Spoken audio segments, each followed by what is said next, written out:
Brand new episode of the Wrestling Basement Podcast here on the Cruise Control Podcast Network, which you can find on SoundCloud, Spotify, Apple Podcasts, and on YouTube on the Cruise Control Podcast Network. As always, I'm joined by a great friend of mine, Graham Matthews at Wrestle Rant, Bleacher Report, fan, cited, Daily DDT. My man, how you doing? Doing great, Randy. How about yourself? Doing good, man. Can't complain. You can find me on Twitter and Instagram at Randy J Cruz, RENDY, the letter J, CRUZ. We are in the holiday spirit, so we got this show and maybe one more before Christmas comes up. So before I forget, happy holidays to you and the family, Graham. You as well, Randy. You as well. We are 1 week away from Christmas, so it may not feel like it this year due to the current circumstances, but I got my ugly holiday sweater on. I'm all set. I am pumped regardless. I see the background, the tree, the presents. I am festive, baby. I am festive. I am ready. Nothing will ever stop my holiday spirit. You are definitely in the Christmas spirit, brother. Always am, my friend. Always am. Every year. So today's show could be more of a conversation than question oriented, like we've done in the past. So, So recently, the Goldberg documentary Untold came out on the network about the streak. So I've always had in my head, like, listen, what if there was a debate about Goldberg's streak against Undertaker's streak? Both different, a little similar here and there, but more so different companies, different time. One had a longer lifespan than the other, but I felt like it was a good conversation to have, knowing that I lived through both in its entirety, knowing that you are way younger than me. You probably lived through half of Taker's streak. You weren't around for Goldberg's streak and what that meant to the world of professional wrestling. And I figure with that documentary being on the network and you interviewed Goldberg recently, I know you would get a chance to check out what the streak was all about. So one, I assume you saw the documentary on the network, and two, what did you make of it? I did. So I had a chance to watch it early last week. I just didn't get a chance to until actually it aired on the network, but it was worth the wait. I was waiting to watch it for like 3 days. Finally had a chance to watch it on Sunday. It was well worth the wait. I will point out right off the bat, really anything on the WWE network, but specifically the Untold documentaries they do are fantastic. I'll tell you right now, before we go any further with Goldberg's streak, other episodes that you need to watch, Randy, specifically, that I think you would really enjoy. They did a few on Sting when he debuted in WWE and also his final match 5 years ago when he got injured.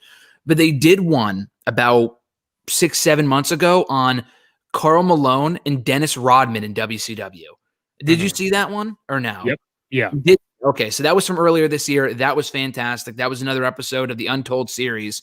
This kind of continued that trend. They talk a lot about WCW. WWE, not so recently, but in the past, they would trash WCW for their terrible storylines and going out of business, when in reality, there was a time when they were producing better programming than WWE was.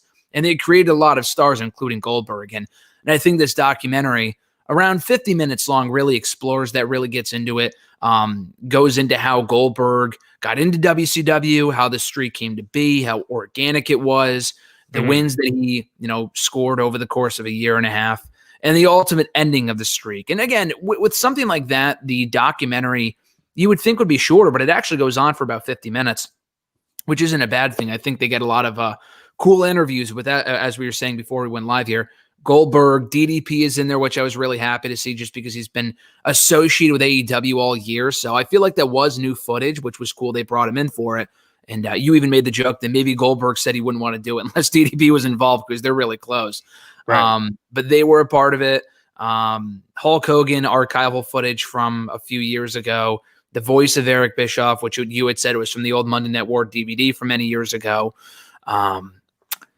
Is that it? Oh, Kevin Nash, obviously. Kevin Nash, because he, was the one who ended the streak. So you have to obviously get his 2 cents on it. As far as people they could have had on it, in addition to those people, we mentioned Sting, Flair, maybe not in the sense that they were really associated with the streak, but probably just because they were there at the time. So they could have seen Goldberg's stock rise. That would have been interesting. Really not many other people come to mind. Maybe Scott Hall, because he was associated with it a little bit. Raven would have been a nice one because he beat Raven for the U.S. Championship. Bill DeMott, Hugh Morris, because he was the first one that lost to Goldberg. They had Matt Camp from WWE from the bump kind of offering a fan perspective, which I thought was cool. But yeah, overall, I thought it was a great documentary. I already know a lot about Goldberg's streak, even though I didn't live through it. But it did offer another cool, different perspective to the streak than we previously knew about from all different sides. So I thought it was really, really good overall. So after seeing it, did you learn something new? Like, oh shit, I didn't know that. Oh, that's a good question. I probably did. I watched it a week ago, so I kind of forget. I did a whole review of it for my YouTube channel on Wednesday or Monday or something. But Mhm. the fact that Kevin Nash said that he wasn't booking at the time. I don't believe that. I mean, that just kind of seems like bullshit to me. I wasn't backstage at the time, but he was like, "Oh, I wasn't booking." Goldberg said that he was. I mean, they don't really come to a conclusion on that. They just kind of it's a he said type of situation. But I don't know. I thought that was interesting.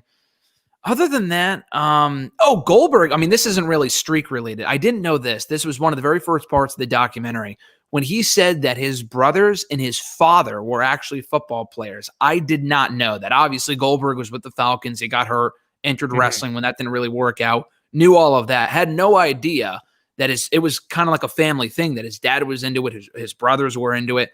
I had no idea about that. And also in the same night that he beat Hogan for the WCW World title. This is probably well documented. I just either didn't know it or forgot about it, whatever. Later that night, after the showing off the air as like a dark match thing, the NWO attacked him, and then the Falcons came out to celebrate with him, which I thought was really fucking cool. So you kind of see a different side of Goldberg too. A lot of people paint Goldberg out to be this guy who doesn't care about the business. I mean, he is a businessman. I mean, he said that to me. He said that to me himself when I interviewed him a couple of weeks ago. But Right. you could definitely tell that he cares about the sport. He cares about WCW a lot. He cared about the streak. He cared about being the guy. He cares about the kids. He cares about doing like the Make-A-Wish and stuff like that. So, yeah, I thought it was a really, really cool documentary. You've probably seen that other side to Goldberg that a lot of people probably didn't see prior to that point. I thought was really cool too. I thought it was well done. A lot of it I already knew, Yeah. but seeing, the updated interviews with Goldberg, with Kevin Nash, and just seeing how, like I told you off air, Kevin and Goldberg could be cool, but not as tight. And I think when you go back to that Starcade, which we'll talk about more so next week, because the anniversary is coming up. That Starcade was different, man. Again, me living through the entire streak. I know we'll bounce back and forth anyway, but it was just surreal, man. Like it was, you're in that Monday Night War era. You're in that time where you know Nitro was heating up with NWO and those guys from McMahon's company coming over and just building up this new foundation. And it's like, all right, everybody's getting old over here. Hogan, Hall, Nash, Flair, Sting, everybody else, Piper, and and Goldberg comes along.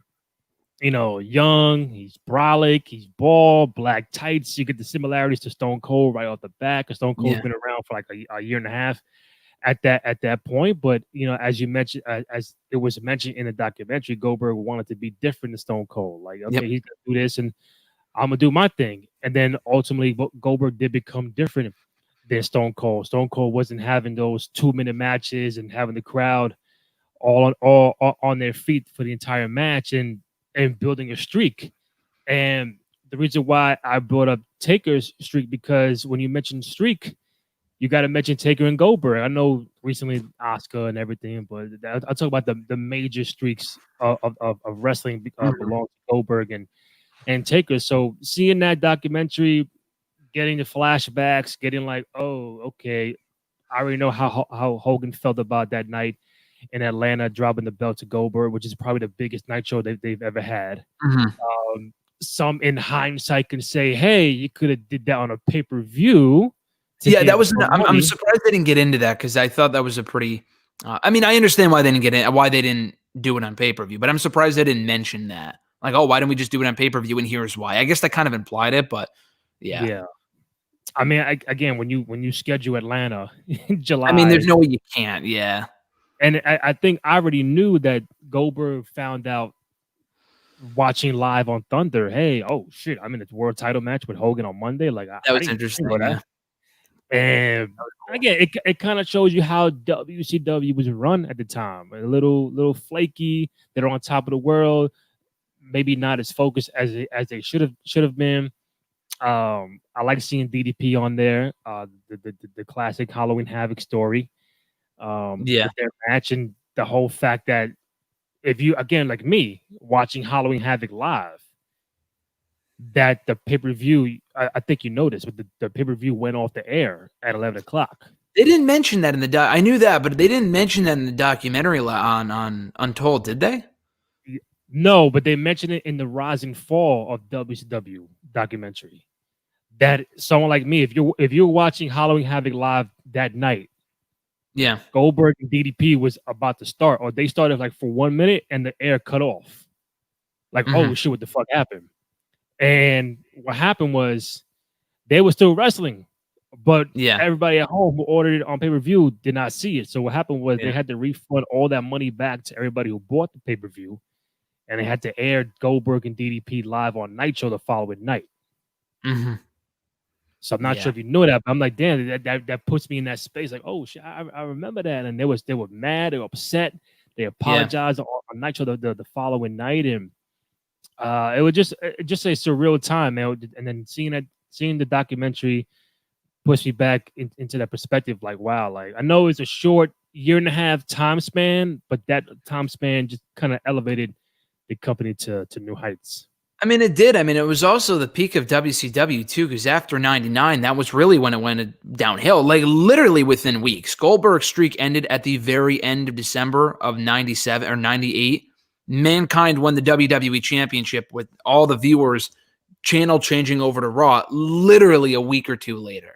Like not even on January 4th. So, I mean, it doesn't get any more perfect than that, but. Yeah, no, it was obviously a very iconic era, and Goldberg was a big part of that. And for as much shit as WCW gets for all the dumb stuff they did towards the end, and maybe also how they handled the end of the streak, the way they built up Goldberg was unlike anything. I mean, we talk now about how WWE, not that they're not capable of creating new stars, they just either choose not to or they just don't do it properly. WCW created a household name in Bill Goldberg. I mean, they talk about in the documentary how after winning the world title, he was on credit cards, commercials, doing NASCAR stuff. He was doing all the pop culture stuff that Hogan was doing and people like that, that Stone Cold was doing at the time. Not everyone, if you go up to a non-wrestling fan today, they may not know who Bill Goldberg is as much as they do Stone Cold Steve Austin, but he was a big star nonetheless. And WWE wouldn't have brought him in, years later if he wasn't a big star for WCW. I don't think they would have brought him back a couple of years ago if he wasn't a big star 20 years ago. So, yeah, they really created a new star with Goldberg. And that whole era for Nitro was iconic. Even though I wasn't around for it, I could safely say it was a big time for Nitro. I think what was interesting was the fact that, some, I think either on air or outside was more like saying how the Goldberg streak, there are some flaws to it. One is like, and we'll get to Taker in a second, but like, who did Goldberg really beat? Or how does he 2-0 on Monday and then like 84-0 by Friday? Yeah, and Nash brought that up. Yeah, so it's like, but at that time, as a kid, again, I'm not accounting for they're on the road Tuesday, Wednesday, before Thunder, Thursday, Friday, Saturday night on TBS. They're on the road Sunday. So Goldberg is having like 7 matches per week. So you add that shit up, it's going to be a big number. So I wasn't paying too much mind at the time. But now going to hindsight, is 173 really a false number? Is it like WrestleMania 3 number? Like, I don't know.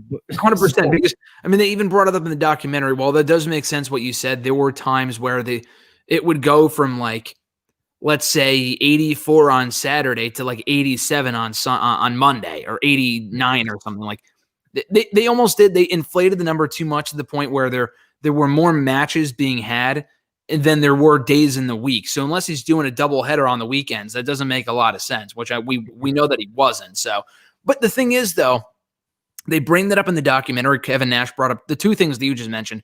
One, the numbers being inflated. And 2, who did he really beat? Both legitimate questions, and both were obviously flaws with it. But the thing is, dude, it didn't fucking matter because when you look at the reactions this guy was getting, it didn't matter. Like you would think this guy was going out there and beating Stone Cold Steve Austin every week. Like the guy was that popular. So like when I see that criticism, it's valid, absolutely. Like when I saw Kevin Nash say that, I thought it was funny. But at the same time, dude, Goldberg was more over. I mean, maybe you can correct me on this. Goldberg was more over in a year and a half than Kevin Nash ever was in his entire career. And that's by beating Hugh Morris 30 times. I mean, it's just a plain fact.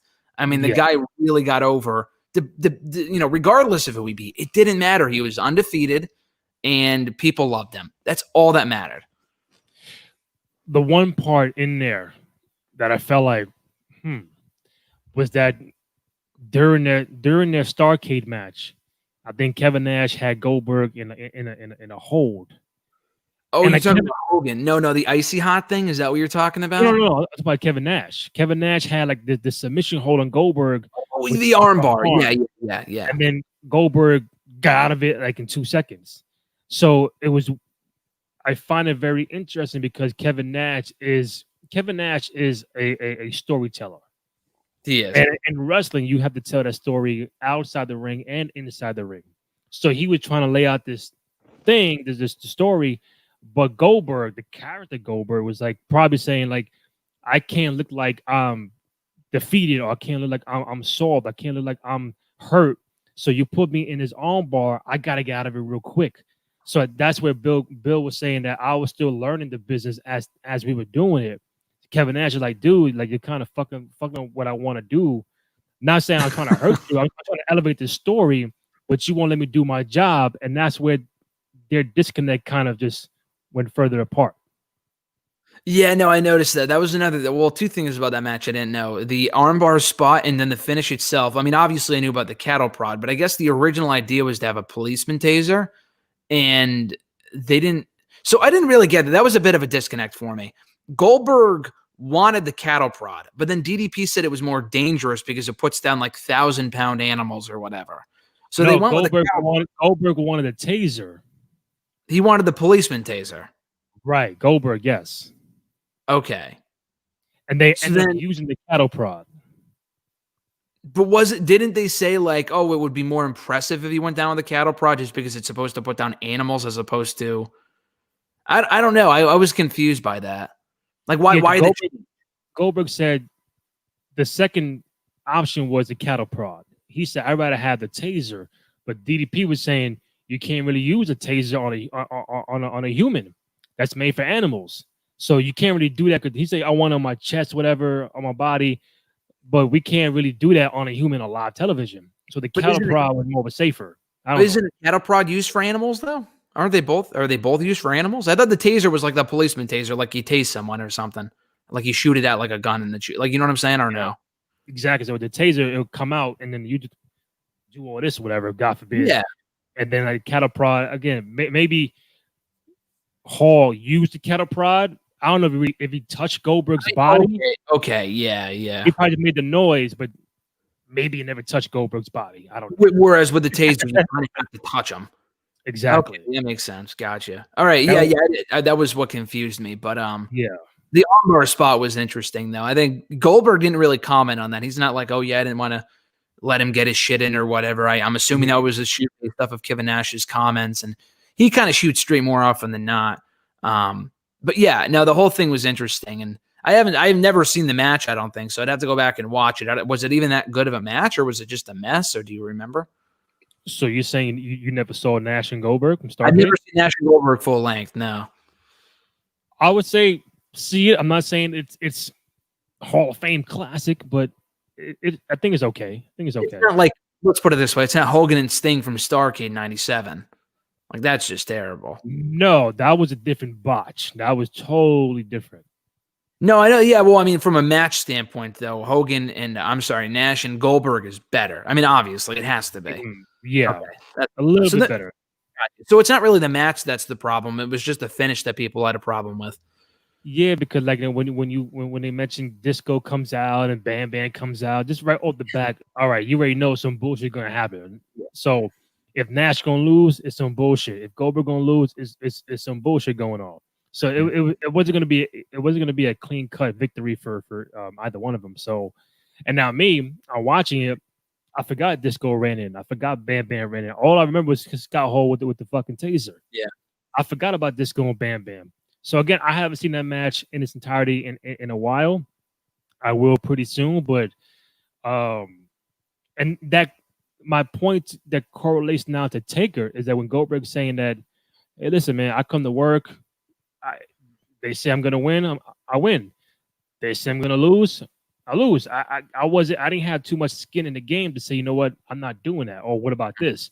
So he was a year and a half of the streak with the world title. Taker, who was in the company for like forever, gets to WrestleMania 30. I know we're jumping back and forth here, but Yeah. even he came in and said, "Oh, McMahon told me I'm gonna have Brock over you." Taker never said, "Nah, we're not doing that. No, I'm gonna keep on winning until I feel like it." He said, "All right, cool. Whatever it is, you got it." And they kept going back and forth. I'm gonna win. I'm gonna lose. So I just put that perspective of like the main boss telling you what's gonna happen, and whether you have skin in the game or not, you can't even say, "Nah, we're not doing that. What about this? What about that?" So they both took their L's pretty good. Yeah, no, that's a good point.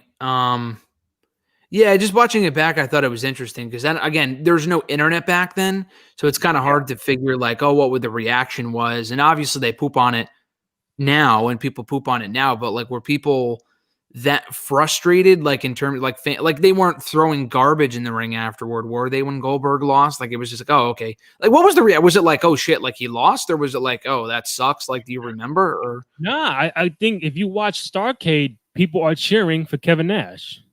I think at the interesting? time Kevin Nash was a good guy because they had the Wolf Pack, so he wasn't like the bad guy NWO from '97. Okay, So both were good guys. Both had a good fan reaction. Kevin Nash hit the power bomb. They won. He won, and the fans were cheering. Like, oh, okay. Not interesting. throwing garbage. This ain't Bash at the Beach '96. Hogan turning Yeah, heel. This ain't even WrestleMania 30 where people are like yeah. shocked about what happened. Maybe Again, the Well, another question for you. Again, this is completely new to me because I wasn't around back then. So I'm almost interviewing you now here, Randy. But as a yes. fan, I mean, obviously you're not the fan then that you are now. But in retrospect, do you think that was the right time to end the streak? And they posed that question during the documentary, but they don't really give it an answer. They kind of think, oh, maybe it was, maybe it wasn't. But in your opinion, with the way that Goldberg was, like, was his popularity dwindling anyway, or do you think they could have gotten more out of it? What were your thoughts on that? I think if he had beaten Kevin Nash, then he would have beaten everybody. Would I have liked to Yeah. see Goldberg go on to continue undefeated? Sure, but it's like, all right, he beat Sting, he beat Flair, he beat Hogan, he beat Scott Hall. Yeah. Who else is out there to compete?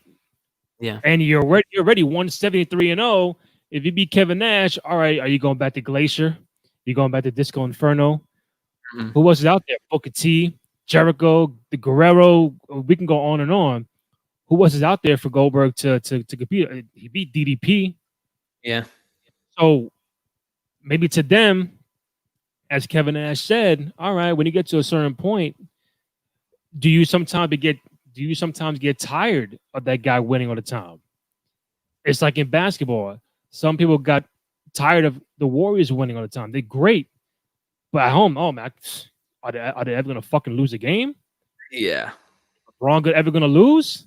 Mhm. You want that, but at the Mhm. time in '98, you mentioned no internet, no social media, word of mouth. You had to buy the pay per view for sure to watch what's going on, or watch on Nitro the following night, and it felt more real. You felt like you really had to be intertwined with what's going on. Right time, I think they had no choice. Well, Now, was Nash the right guy? That's a different question. that's my next question for you. So we talk about Goldberg streak. We talk Mhm. about Undertaker streak, which we'll get to in a moment. You even talk about Asuka's streak. All of these streaks, one thing that they have in common is that none of them lost to like an up and comer. Like it wasn't a case where they passed the torch to the next young guy. And there's this popular notion among wrestling fans that you kind of always have to put the young guy over, which isn't always accurate, but it does apply to a lot of different situations. But in these three specific situations, None of them lost to a younger guy who could have benefited from it. Did Kevin Nash, a lot like Brock Lesnar, is a different story. He didn't really benefit from it. He was already a made guy, obviously. But I mean, obviously they ran with that, and that was a little different. But with Kevin Nash, he was already a made man. Mm-hmm. Did he benefit from beating Goldberg? Obviously, maybe it was the right time for Goldberg to lose, but was Kevin Nash the right guy for it? And if not, like you said, who else would it have been? Was there a young up-and-coming guy that could have done it? Could DDP have gotten a rematch and he could have been the one to beat Goldberg? What would you have done? Was Kevin Nash the right guy? Maybe not. I think he was the right guy by default. But what makes this even worse was the fact that, all right, Kevin Nash wins. He's the leader of the Wolfpack. Great. You bring Goldberg now down to earth. Now he's just like everybody else. Yeah. He's not as special as he once was. Sure. And then you mentioned the Mick Foley and The Rock for the title the following week. 1 week from Starrcade 98, Kevin Nash said, I'm going to defend my title against Hulk Hogan. Mm-hmm. And we're all like, oh, shit, like this is crazy. Brand new year, Hogan, Nash. Oh, the finger. Is this the finger poke of doom? Okay. They do the finger poke of doom the following week. And it's like, you mean to tell me you broke Goldberg's streak for this? Okay, yeah, that makes sense. I had forgotten about that. That's the part that makes it, all right, we are Starrcade, cool, great. How do you build off of that? Kevin Nash is not a young star that needs that elevated push. Same with Taker and Brock Lesnar. Did Brock need that push? No, he was already established. Yep. When you do that finger poke of doom the following week on Nitro, and you get the belt back to Hogan, then it's like, well, everybody's the same now. Goldberg don't feel as special anymore. Yeah, and not even Nashville special either, because he just lost the championship, obviously willingly. But I mean, yeah, puts him right back to where he was before he beat Goldberg, so no one really benefits. Exactly, and then Hogan's champion all over again. So it's like nothing ever changed. The more things change, the more they stay the same. And then that's happening, and then the whole Shivani says, "Yo, Mick Foley put butts in the seats, world title," and then you see what happened. Exactly. And you had two compelling main events on both shows. Just which one am I going to watch? Yeah. And then everybody flipped to Mankind and The Rock, and they elevated to the ratings, and they never looked back. Yeah, no, exactly. And from that point forward, it was all over for WCW at that point. But it could be attributed to the finger poke of doom on that episode of Raw in early '99. But yeah, very interesting. So when people question the Goldberg streak about who he beat and is it really 173-0, we can look at Taker and say, all right, who did Taker really beat? Jimmy Snuka, Jake Roberts, fucking Giant Gonzalez, King Kong Bundy. I'm trying to go in order here. WrestleMania, Psycho Sid. He beat Kane. Then he had the Big Boss Man. He missed WrestleMania 10 and 16. And I don't think the streak really got to be like, oh, there's a streak going on, to maybe WrestleMania 18 when he beat Ric Flair. That's when people started. The first time. I think he said that himself, and I forgot when it was. He's done so many interviews this year due to the last ride. I forgot when it was, but he had mentioned that was, or maybe I think it was actually during the recent Broken Skull sessions with Steve Austin. He had told him that WrestleMania 18, when he goes like this, there's that footage of him going like that after he beats Flair. That was when he first made reference to the fact that he was 10-0 at WrestleMania, I think. Also, he becomes 10-0 by the time we get to, or after WrestleMania 18, he's 10-0? At 18, he's 10-0 afterward. So he actually, I don't know, I forgot if Flair had said something before the show, but they definitely made reference to it at the show and after the show, or like after the win. Mm-hmm. I know that. It's Snuka, Jake, Gonzalez, Miss 10, Bundy, Diesel. Yep. Psycho Sid, Kane, yep. Boss Man. Yep. So by the time we get to 2000, he's 8-0. WrestleMania 17 was Triple H. And then 18 was Flair. So 10-0. Yeah. So then people don't start to take notice as quick as the Goldberg streak. So once Goldberg is 5-0. People are all right every week. He's 5-0, 10-0, 15-0. It's once a That was year, so you kind of forget. You know, like honestly, like for example, this is not even remotely close, but for example, Asuka is undefeated at TLC. She's won the last 3 TLC pay-per-views. She's never lost at TLC. Never really talks about that. First of all, she's not the Undertaker, but second of all, why would you? It's a pay-per-view that comes once a year. You know what I mean? So, and also this is pre-internet. People aren't really thinking about streaks. There weren't a lot of streaks in wrestling before Goldberg. I mean, there's been streaks, but you know, it wasn't really a popular thing. I think Goldberg kind of popularized it, but Taker's became bigger because it was a WrestleMania. It's WWE, and then after WrestleMania 18, you mentioned everyone he beat before that. Impressive, but you know, not the biggest names of all time. Not every one of those men are former world champions. A lot of them aren't. But then he went on to beat former or future world champions as well. From that point forward. And that was when he might be the only person whose matches at WrestleMania got better over time for the most part. I mean, in recent years, notwithstanding, but after 18, his matches just got bigger and better from that point forward. So, wild question for you. Do you think, so when Taker does all this at WrestleMania 18, right? So this 02 Goldberg is not with the company just yet. He's a year away. In hindsight, do you feel that the Undertaker streak and making it known and popular and mainstream, this is the fixture into WrestleMania, it kind of went back into the archive and said, Goldberg had this streak going on. It was popular. People loved it, although it was every week as opposed to every year. Do you think they saw that and it kind of laid the blueprint out to have their own streak in their company and give it to Taker at WrestleMania? I don't think so, because I feel like they only really realized that he was undefeated at that point, and they're like, we might as well just go with, like, at all the WrestleManias, there really was no reason for him to lose anyway. I mean, Taker's won a majority of his matches over the course of his career. You look at those first 10 matches, there was no reason for him to lose. So it's not like he was winning matches for the sake of winning just to remain undefeated. It was organic, and also, too, it wasn't really an attraction at WrestleMania, I would say, until maybe WrestleMania 22 or 23. I would say maybe even starting with the Batista match. Because before that, you had Mark Henry. Did people really give a fuck about that? Or, I'm sorry. Randy Orton was the first one. Randy Orton was already making reference to the fact, I'm going to be the one to end the streak, blah, blah, blah. So it became an attraction with the Randy Orton match. Before that, you had Kane at WrestleMania 20. Wasn't really about the streak. That was more so about bringing back the dead man. So, no, I don't think they looked at the Goldberg thing and were like, we can create this. Because Goldberg's streak was amazing. Goldberg's streak was different because the guy was 173-0. Taker went 21-0. But his was more impressive because it was once a year over the course of 20 years. That's some long-term fucking booking, even though they didn't know that when they first started it. So, no, I don't think they copied that formula from WCW when they were doing Taker's streak.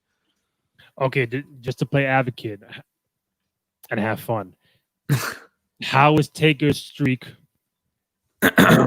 more impressive when it's once a year at WrestleMania as opposed to Goldberg, who's fighting twice on TV, twice a week for a year and a half?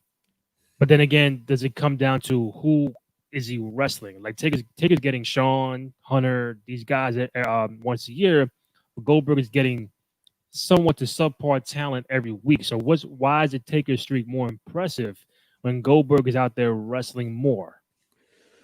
Well, it's definitely subjective, but one, it lasts longer because it went over 2 decades. Like, that never happens, especially in wrestling. You could have Vince at any point say, let's end the streak, which he ended up doing in 2014, but you could have had him say before that, okay, we're going to end it. It worked for The Undertaker. It made him an attraction over the course of 20 years as opposed to just a year and a half. And this isn't slighting Goldberg's streak, but there's a couple different factors. One, you said the people that he beat.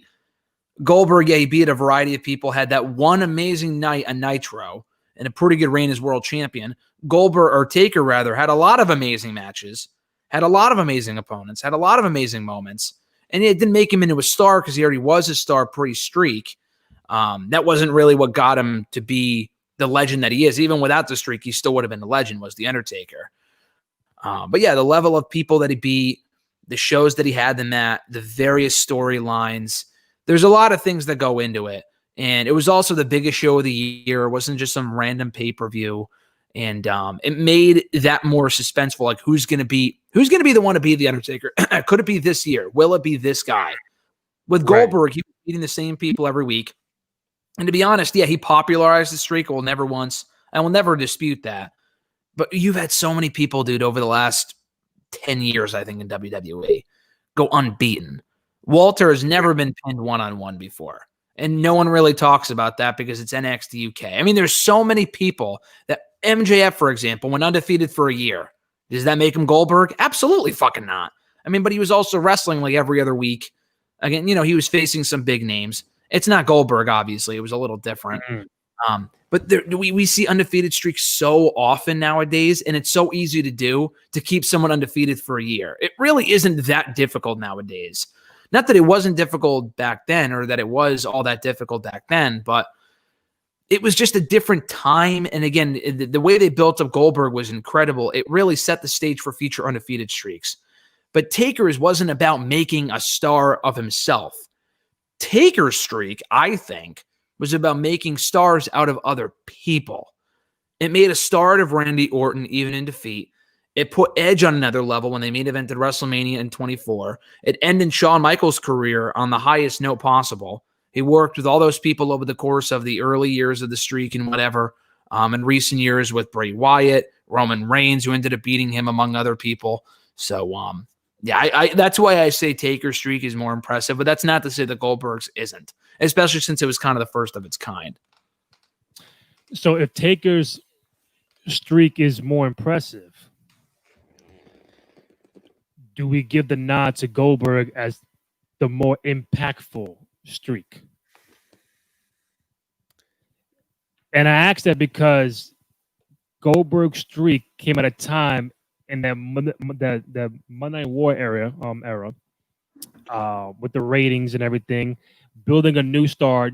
WCW had the regular Sting, Flair, Hogan, Hall, Nash, all them guys, but they didn't have nobody young to up and coming new guy, building new stars.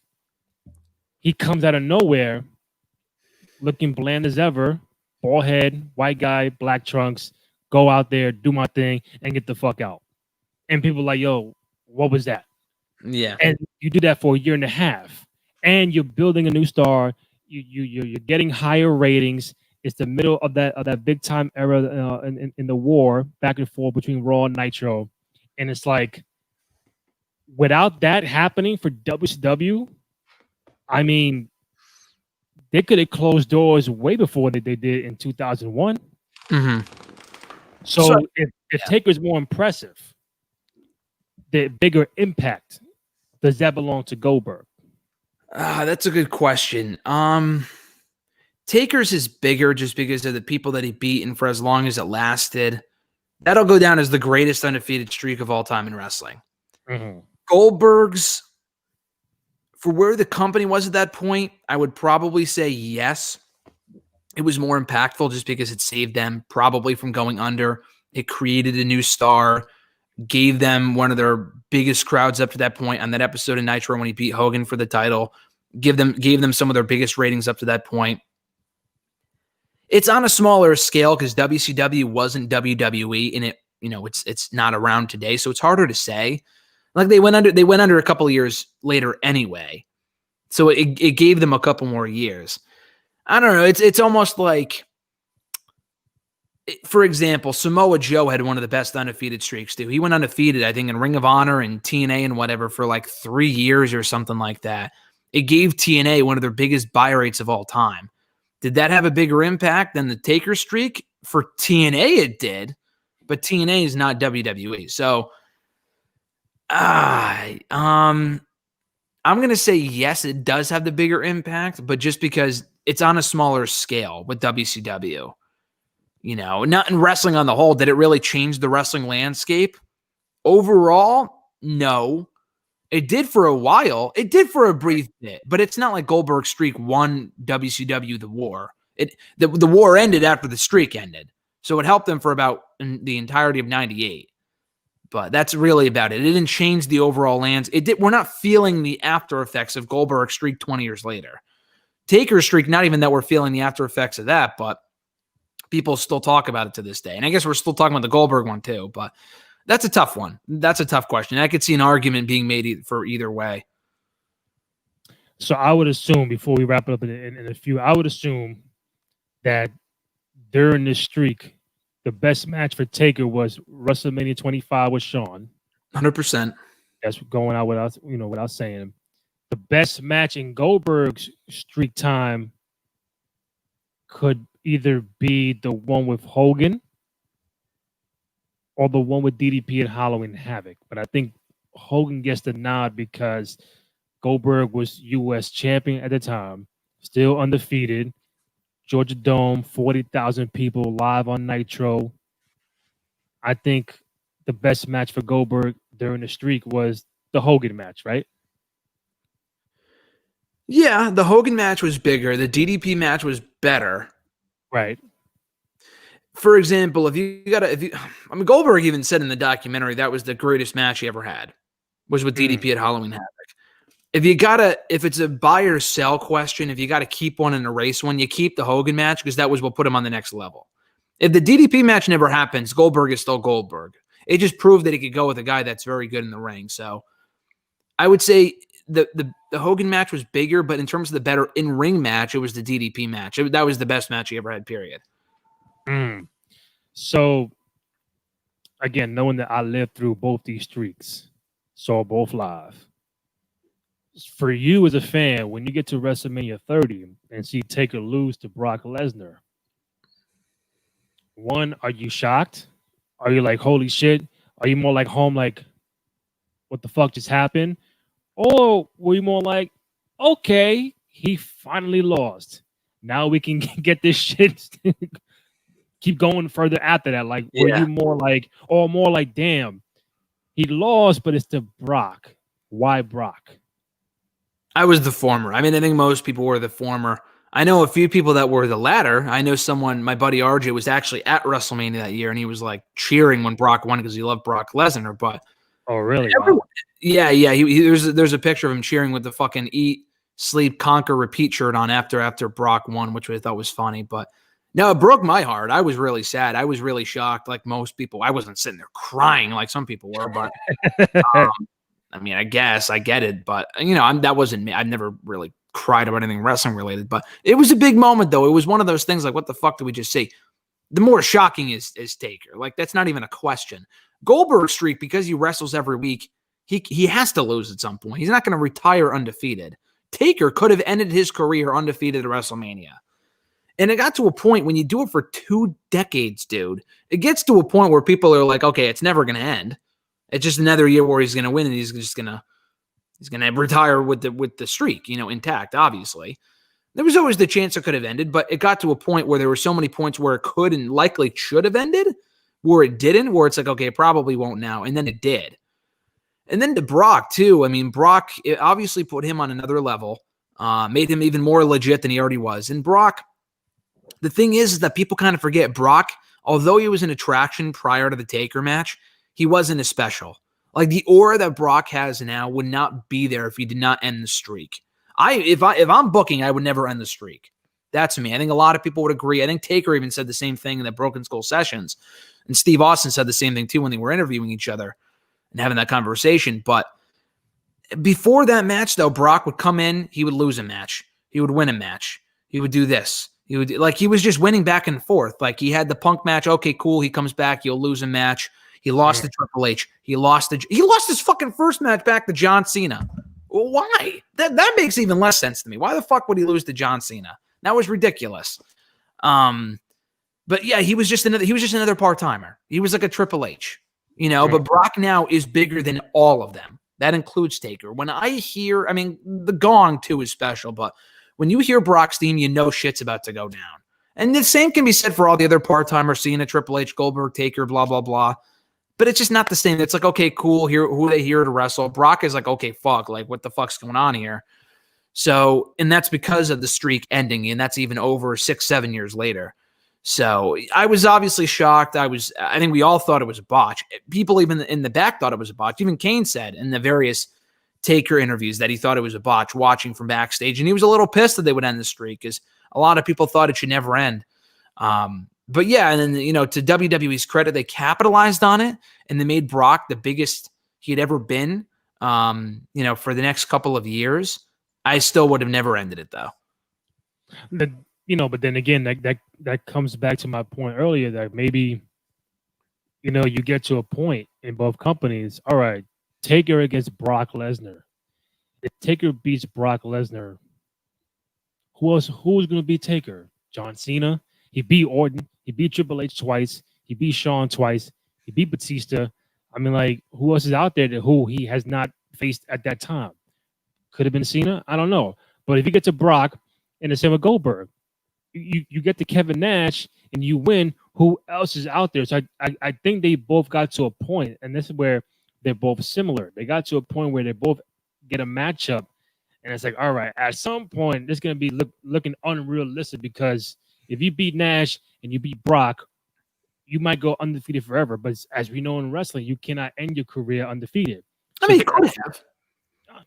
He could have. I mean, this is an annual thing. It's not a weekly thing. The Goldberg thing had to end. Taker could have retired. He could have beat Brock at that Mania and he almost, dude, would have been done.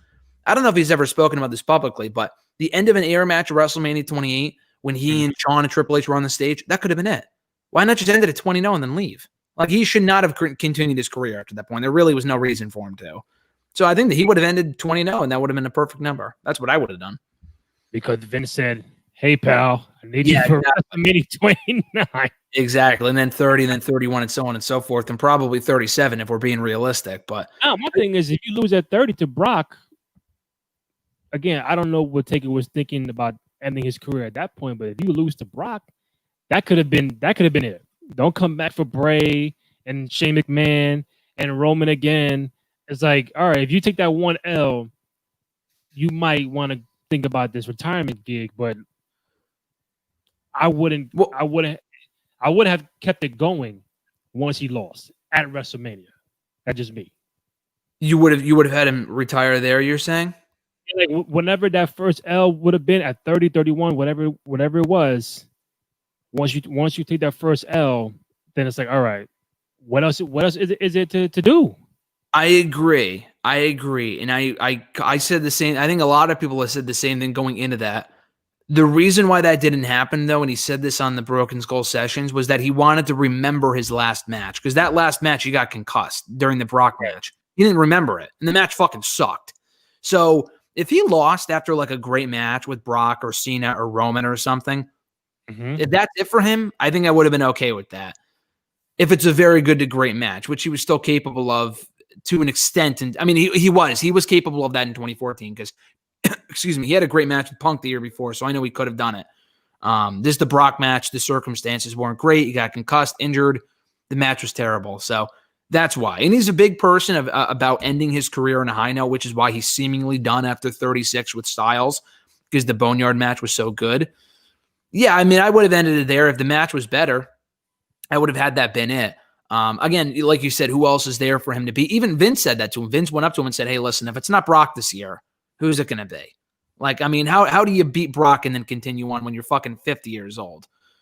And Taker's like, true, and I'll do it. But at the same time, he said to Stone Cold, I would have lost to Roman Reigns. He lost to Roman Reigns anyway. So I'm not even saying have him beat Brock. He should have beat someone else at that WrestleMania. Maybe Cena. I think the Cena match should have happened 5 years earlier. The Cena match would have been so much better than at 34 at like 29 or 30 when Taker was still undefeated and Cena was at the peak of like everyone hating him. Oh man, the suspense would have been unreal. Like with Roman, the match was cool, but like, well, the match was not that good. But the thing with Roman is like Taker had already lost at that point. So him losing again wasn't as special. It was a big deal, but it wasn't as special because he already lost. And I don't think after going undefeated for 20 years, he should be losing twice at a WrestleMania. I thought that was the wrong move too. But he also should be beating Roman, who was in his prime, and Taker's fucking 50-something. So it was a lose-lose at that point. They should have had Roman be the one. People had pitched. The Shield was hot in 2014. They could have had Roman end the streak there or the entire Shield. That would have been a better idea. The Cena match could have happened at 30. They did Cena and Wyatt instead. That match was poopy. I would have just put Cena against Taker and then Wyatt. You could have done the Wyatt family in the Shield and Taker and Cena at WrestleMania 30. Because the Wyatts and the Shield had a match anyway the month before at Elimination Chamber, which was random. And it was an amazing match. Why not just do that at WrestleMania? And then with Brock, I don't know what you do with Brock. I was thinking Brock and Punk, and I think Punk left because he's like, I'm not facing Triple H again. This makes no sense. I don't give a fuck about Triple H. I'm not doing this again. Right. But if you told him Brock, though, he probably would have come. He probably wouldn't have left because the Brock match in 2013 was fucking awesome. And he probably, if you told him, hey, you can come back and beat Brock, I mean, he probably would have done it even if he lost. But I think that would have made sense. Give Punk his win back over Brock and then put him back in the title picture after that. That's how I would have booked WrestleMania 30. But I know that's a different story for a different day. So overall, last question: you feel like the loss for Taker? And again, it's so hard to ask you because you wasn't around. Fuck yeah. Man. More shocking? Is that what you're gonna say? Like a more shocking, more like, oh, I didn't think that was gonna happen. The Taker to lost to Brock, or the Goldberg lost to Kevin Nash. I mean, it's definitely the Taker one because again, Goldberg. People had to know. I wasn't around like that back then, as you said, but people had to know he was going to lose eventually. And if anyone, why not Kevin Nash? Because like you said, he was really popular at that point. It's Starrcade. It's not like it's a random episode of Nitro. Like if he lost an episode of Thunder, that would have been a bit more shocking than him losing in the main event of Starrcade, which is their WrestleMania. So I don't think. I mean, it was obviously shocking because he was undefeated for so long. But, I mean, look at the reactions, dude. The answer to your question is in the fan reactions in the building. The Goldberg one, people cheered. The Brock one, even if people like Brock, people were still like, whoa, what the fuck just went on here? That looked like a botch because there's no way Taker just lost. There's no way that just happened. So it was obviously the Taker one. Whether you lived through it or not, there can be no doubt about that in my mind. Yeah. I think both were shocking. I think if Kevin Nash had a clean win over Goldberg, I think we could be having a different conversation. But when you add in the run-ins and it just all right, that kind of downplays it a little bit. Like, did you get a clean win over Goldberg? Did you beat him fair and square 1, 2, 3? No. Like Brock beat Taker 1, 2, 3 fair and square. Like, all right, fucked him up. To a point where he got concussed. So. I think Taker L has the bigger shock value because of how the Goldberg match ended at Starrcade 98. But I think there are a lot of similarities, a lot of parallels to both streaks that will never be duplicated ever again. Like we mentioned, Asuka had a chance to do that, but it wasn't on a Goldberg level.